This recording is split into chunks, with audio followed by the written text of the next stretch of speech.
Bismillah,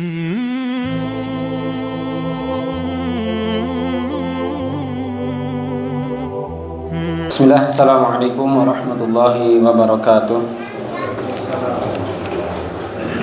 Innalhamdulillah, wassalatu wassalamu ala rasulillah wa ala alihi wa sahbihi wa man wala wa la hawla wa la quwwata illa billah, ma ba'du.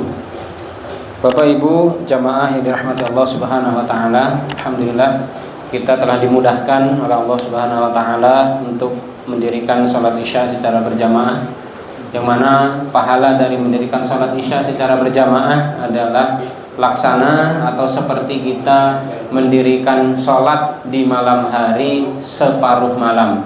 Itu luar biasanya ya. Maka mudah-mudahan kita juga mendapatkan pahala ya sebagaimana yang dikabarkan oleh Nabi, dan juga menjadi timbangan pemberat amal kebaikan kita di sisi Allah Subhanahu wa taala. Amin Allahumma amin. Jamaah rahimani wa rahimakumullah, Nabi Shallallahu alaihi wasallam bersabda yang diriwayatkan oleh Imam Ibnu Majah dan Imam At-Tabrani di dalam Sahih Jami' As-Shaghir, beliau mengatakan talabul ilmi fariidatun ala kulli muslimin. Menuntut ilmu, menimba ilmu agama itu adalah fariidah. Fariidah itu adalah wajib. Kalau kita mengkaji dari sisi atau segi ilmu usul fikihnya, ada kaidah yang mengatakan bahwa dikatakan di situ al-amru yaqtadi al-wujub. Perintah itu menandakan adanya sebuah kewajiban. Nah ini, jadi entah itu dengan bahasa perintah ataupun langsung kutiba alaikumul siyam misalkan, atau kutiba alaikumul qital, maka ada fariidatun di sini adalah wajib. Maka al-amru, kalimat perintah termasuknya di situ adalah yaqtadi al-wujub, itu harus dilaksanakan, perintah yang tidak boleh dilanggar. Menimba ilmu agama itu adalah perintah Allah Subhanahu wa taala, perintah dari Rasulullah Shallallahu alaihi wasallam. Ya tadi, untuk membingkai setiap kehidupan kita untuk menjadi lebih baik dan lebih indah dari ibadah-ibadah kita, maka tentunya perlu yang namanya ilmu.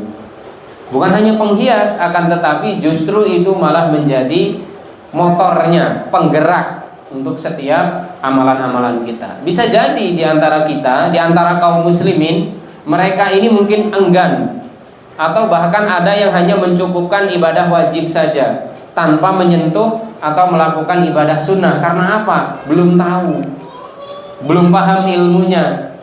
Atau dia melakukan yang wajib, melakukan yang sunnah, tapi terkadang juga melakukan maksiat, dan di situ juga terkadang bisa menghapuskan amalan. Karena apa? Belum tahu. Bisa jadi itu. Ada juga memang yang sengaja, memang ada yang seperti itu.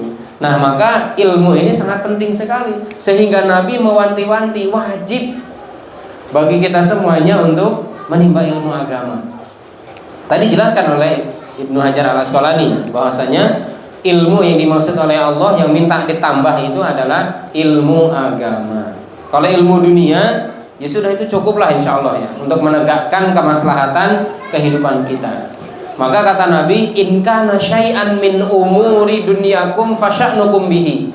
Kalau urusan-urusan kalian tentang dunia itu kalian yang tahu, kalian yang bisa mengolah, kalian yang bisa mengelola, silahkan kelola masing-masing. Yang penting tidak menyalahi aturan agama. Wa in kana syai'an min umuri dinikum fa ilayya.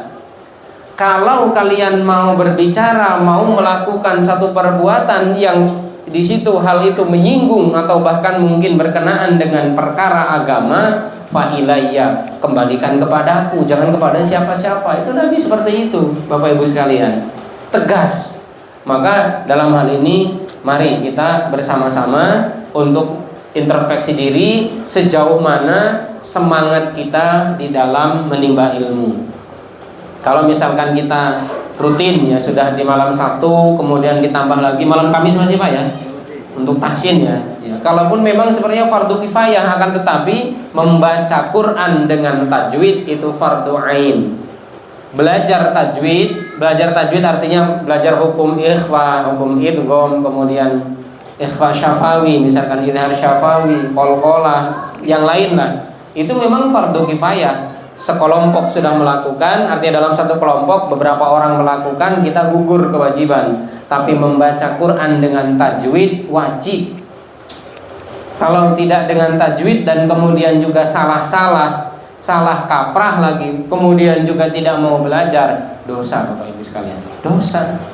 Karena apa?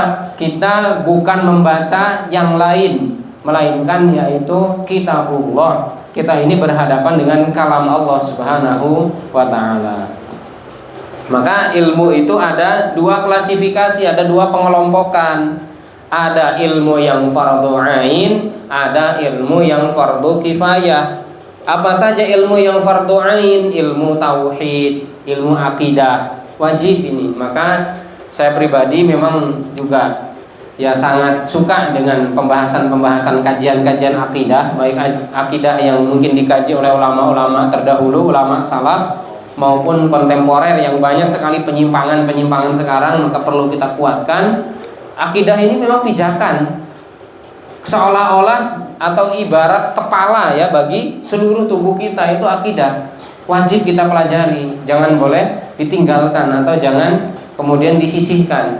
Yang kedua, ilmu yang wajib dipelajari itu adalah tazkiyatun nufus. Kalau bahasa para ulama, tasawuf. Harus itu. Karena apa? Karena kita kalau belajar fikih tanpa kita mensucikan diri, bisa jadi sombong. Dalam sebuah ungkapan dikatakan, man tafaqqaha wa lam yatasawwafa apa? Tazandaqo gitu ya. Orang yang tafassaqo ya, tafassaqo. Jadi orang yang belajar fikih tapi tidak open dengan hatinya, dengan kondisi hatinya, tafassaqo, bisa jadi fasik ya. Fasik di sini apa? Angkuh, sombong. Fikih saya yang benar, saya yang paling sunnah, saya yang paling di atas manhaj salaf, yang lainnya ahli bid'ah, yang lainnya nggak masuk kriteria di dalam ahlu sunnah wal jamaah. Karena ini tadi, belajar fikih, belajar hadis, belajar ilmu tapi tanpa adab, dan termasuk juga tanpa tazkiyatun nufus.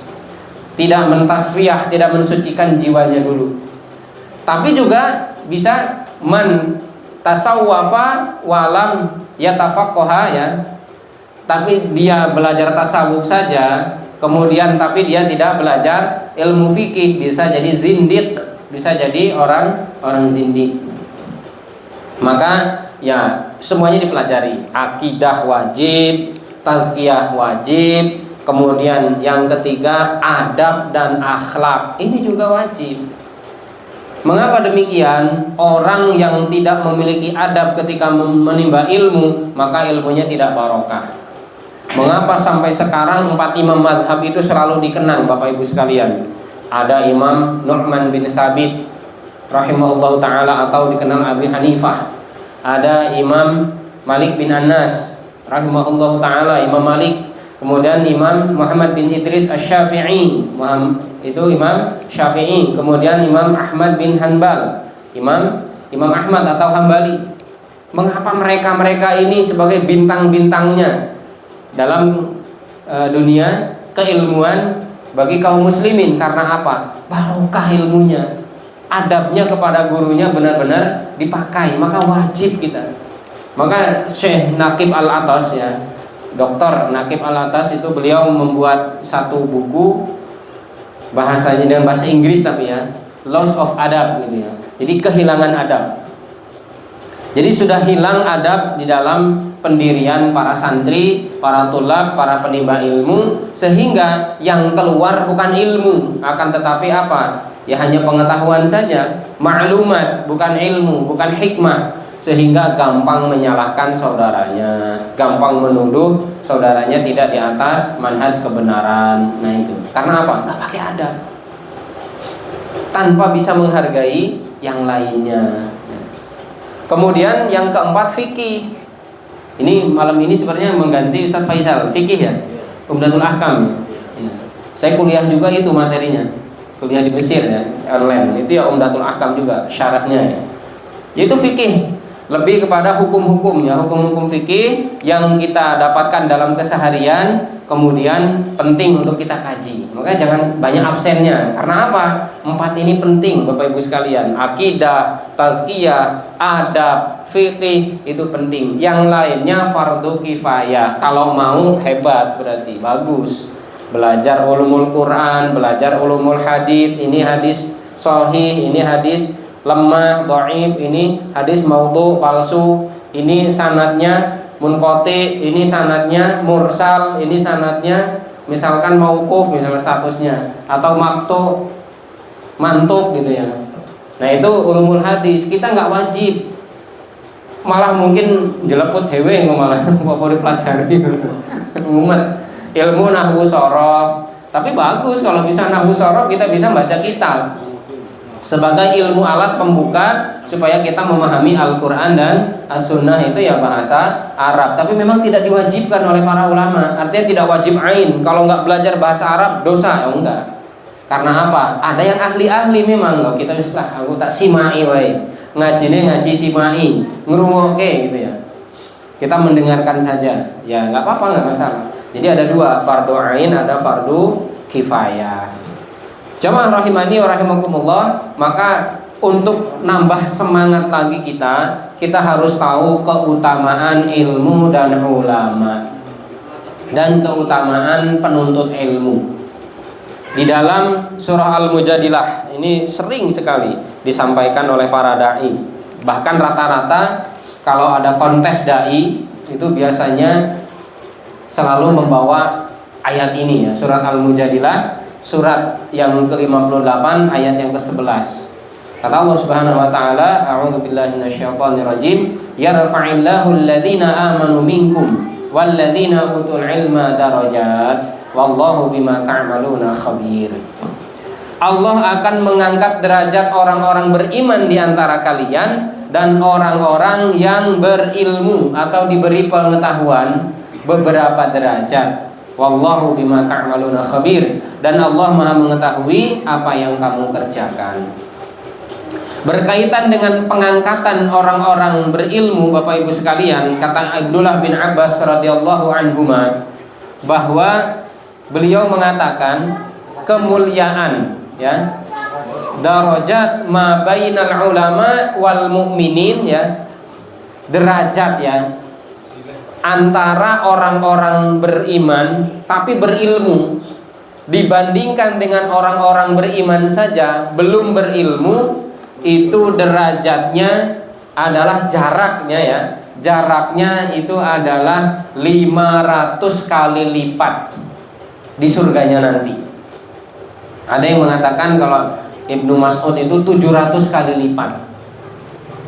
Wa baina darajataini khamsumi'ata aman, dan di antara satu derajat dengan derajat di antara orang-orang berilmu yang di atas, orang-orang beriman masih di bawahnya karena belum berilmu. Orang berilmu ini sudah beriman, berilmu lagi, itu di atas lagi di surganya. Nah, orang-orang beriman tetap masuk surga, akan tetapi masih di bawah orang-orang beriman dan berilmu. Antara ya, jarak antara satu dengan yang lainnya itu 500 tahun perjalanan. Jaraknya di antara orang berilmu dan beriman 700 kali lipat ya. Bedanya tinggi orang berilmu yang beriman daripada orang beriman saja, dan jarak di antara keduanya ma baina darajataini, dan kemudian jarak di antara keduanya itu adalah 500 tahun perjalanan. Itu 500 tahun perjalanan akhirat, bukan di dunia. Jadi kita ngitungnya jangan ngitung matematika dunia, beda. Jadi 500 tahun itu adalah perjalanan akhirat. Ada yang mengatakan ya 100 tahun ya, 100 perjalanan. Bagaimana jarak antara keduanya tadi. Nah ini, dari ini. Kemudian juga di dalam sabda Nabi SAW, kata Nabi SAW ini banyak sekali sebenarnya ya hadis-hadis Rasul yang mengatur atau yang menganjurkan, dan juga termasuk dalam hal ini mengiming-imingi kita semuanya di dalam menuntut ilmu. Kata Nabi, man salaka tariqan yaltamisu fihi ilman sahhalallahu lahu tariqan ilal jannah, rawahu Muslim. Siapa yang berjalan, siapa yang dia berjalan menempuh untuk menuntut ilmu, ya. Jadi perjalanannya ini adalah yang dia tempuh adalah untuk menimba ilmu agama, sahhalallahu lahu tariqan ilal jannah. Allah akan mudahkan jalan menuju surga. Karena apa? Kita tahu ini halal, ini haram. Bahkan dalam riwayat yang lain sampai paus dan semua makhluk-makhluk yang ada di langit maupun yang ada di bumi, sampai paus yang ada di kegelapan, di kedalaman lautan, itu mendoakan para penimba ilmu. Ya. Jelas ya. Wa innal alima la yastaghfirunya la yastaghfiru man fis sama juga wa man fil ardi. Kemudian sering juga kita mendengarkan ini dan bahkan populer sekali hadis ini, ya. Idza mata ibnu Adam in qata'a anhu amaluhu illa min thalathatin. Kalau anak Adam itu meninggal dunia, maka semua amalnya terputus kecuali 3 perkara. Yang pertama apa? Illa min shadaqatin jariyatin, kemudian wa ilmun yuntafa'u biha, wa waladun sholih yad'u lahu. Sedekah jariah, ya. Sedekah atau sedekah jariah, kita bersedekah untuk majelis taklim, untuk masjid, untuk pondok pesantren, atau mungkin untuk fakir miskin, itu jariah, itu akan mengalir. Terutama adalah wakaf, ya, wakaf tanah, kemudian wakaf gedung yang digunakan untuk dakwah, terus mengalir dan terus dilakukan untuk dakwah ilallah, digunakan untuk thalabul ilmi, terutama adalah ilmu agama. Masya Allah, itu luar biasa, ya. Makanya yang paling kekal itu ya wakaf, ya. Luar biasa sekali, ya. Itu harta yang paling akan kekal sampai kemudian ya pemiliknya sudah di liang lahat pun pahalanya akan selalu mengalir, ya. Tadi sedekah jariah tadi. Kemudian ilmu yuntafa'u bihi, ilmu yang bermanfaat, disampaikan, didengarkan, diamalkan, disampaikan lagi, didengarkan, diamalkan, terus menjadi rantai kebaikan. Itu adalah amalan yang tidak akan terputus. Wa waladun sholih yad'u lahu. Kemudian juga adalah doa anak yang soleh. Nah, bagaimana caranya kita supaya bisa didoakan oleh anak kita dan anak kita itu soleh? Ya, kita yang mendidik. Kita yang harus memantaskan diri sebagai pendidik. Ayah itu sebagai konseptor dalam kehidupan keluarga. Untuk apa? Untuk mengendalikan perusahaan atau mengendalikan sekolahan yang kita bangun, yaitu sekolah keluarga, sekolah rumah tangga. Atau bisa dikatakan juga kita takmir di keluarga kita. Karena apa? Rumah tangga kita berbasis masjid. Di situ ada sholat-sholat sunnah yang ditegakkan. Kalau sholat wajib sudah pasti. Kemudian juga thalabul ilmi yang dilakukan, tilawatul Quran, sedekah jariyah, dan juga semua amal-amal soleh, amal-amal kebaikan yang bisa kita torehkan untuk bekal kita menuju hari akhirat, yaitu menuju kematian.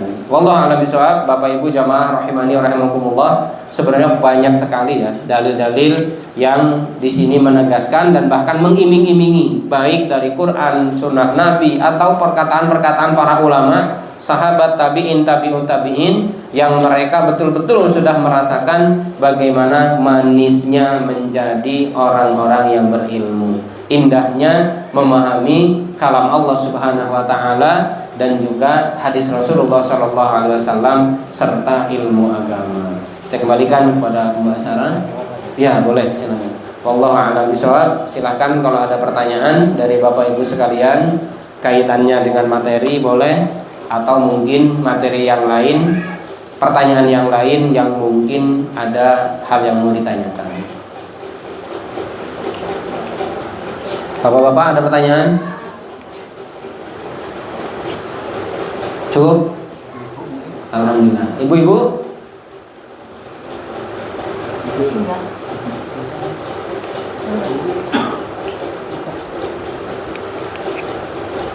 Cukup, Bu? Alhamdulillah. Baik, saya kembalikan pada pembawa acara. Bila taufiq wal hidayah wa ridha wal inayah wal akhir wassalamu alaikum warahmatullahi wabarakatuh.